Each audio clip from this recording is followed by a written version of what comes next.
కోమటిరెడ్డి నిప్పు చెయ్యడంట తప్పు. మంత్రి కోమటిరెడ్డి ఈ మధ్య పంచ్ డైలాగులు వాడుతున్నారు. హ్యామ్ రోడ్ల విషయంలో బీఆర్ఎస్ విమర్శలకు కౌంటర్ ఇచ్చారు. హ్యామ్ రోడ్ల గురించి తెలియని వారు కూడా ఆరోపణలు చేస్తున్నారని సెటైర్లు వేశారు. తెలంగాణలో హ్యామ్ రోడ్ల టెండర్లలో భారీగా అవినీతి జరుగుతోందని బీఆర్ఎస్ ఆరోపిస్తోంది. ఈ వ్యవహారంలో వేల కోట్ల రూపాయల అవినీతి జరుగుతుందన్నారు బీఆర్ఎస్ నేత వేముల ప్రశాంత్ రెడ్డి. హ్యామ్ విషయం కూడా పునరాలోచించండి. ఈ అవినీతిలో పాలు పంచుకుంటున్న ప్రతి ఒక్కరి మీద కూడా చర్యలుంటాయి. అది కాంట్రాక్టర్లు కావచ్చు, అధికారులు కావచ్చు, ఇంకెవరైనా కావచ్చు.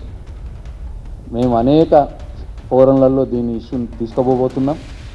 ఇది నిలువు దోపిడీ, అడ్డంగా నిలువు దోపిడీ చేస్తూ ఉన్నారు.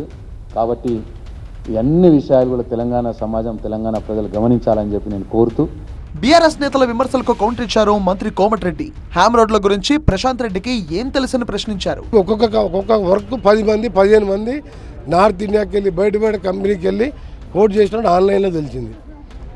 ఇప్పుడు టెక్నికల్ బిడ్స్లో వాళ్ళు క్వాలిఫై అయిన తర్వాత కదా ఎంత వేసింది తెలిసింది. హ్యామ్ అంటే తెలుసా అసలు ప్రశాంత్ రెడ్డికి ఏమైనా యజ్ఞాలు యాగాలు ఫామ్ హౌస్లో అప్పుడు ఏమైనా యజ్ఞం చేస్తా అంటే 15 రోజులు చేసి తెలుసు. రోడ్ల గురించి ఆయనకి ఏం తెలుసు? నేను ఒకటే అడుగుతున్నా, ఇంకా 10 రోజులు పడుతుంది ఈ టెక్నికల్ బిడ్స్ మొత్తం క్వాలిఫై లిస్ట్ చూస్తానికి.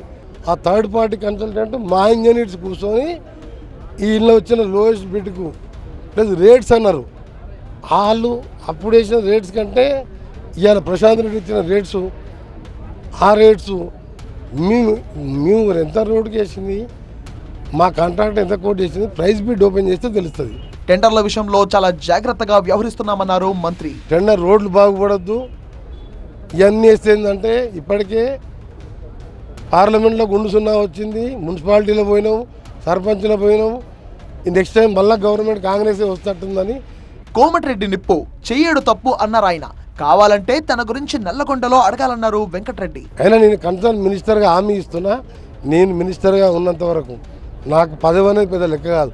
నేను నిజాం నిప్పు లాంటిది అన్నట్టు నా గురించి ఎవరైనా మీరు అడగండి, నేను ఎట్లుంటాను. నేను నల్గొండ ఎక్కడ ఉంటా, ఇప్పుడు ఆర్ఎన్బి గెస్ట్ హౌస్ మొన్నటిదాకా ఒక సాహెబ్ ఇంట్లో కిరాయికి ఉంటుండే. నేను అనుకుంటే ఒక ఇల్లు కట్టుకోలేదా? నా దగ్గర పైసలు ఉంటే పేదోనికి ఇచ్చిపోతాను నేను బయటప్పుడు. హ్యామ్ రోడ్ల విషయంలో అవినీతికి తావుండదని చెప్పారు రోడ్ల భవనాల శాఖ మంత్రి. బీఆర్ఎస్ ఆరోపణలను పట్టించుకోవాల్సిన అవసరం లేదన్నారు ఆయన.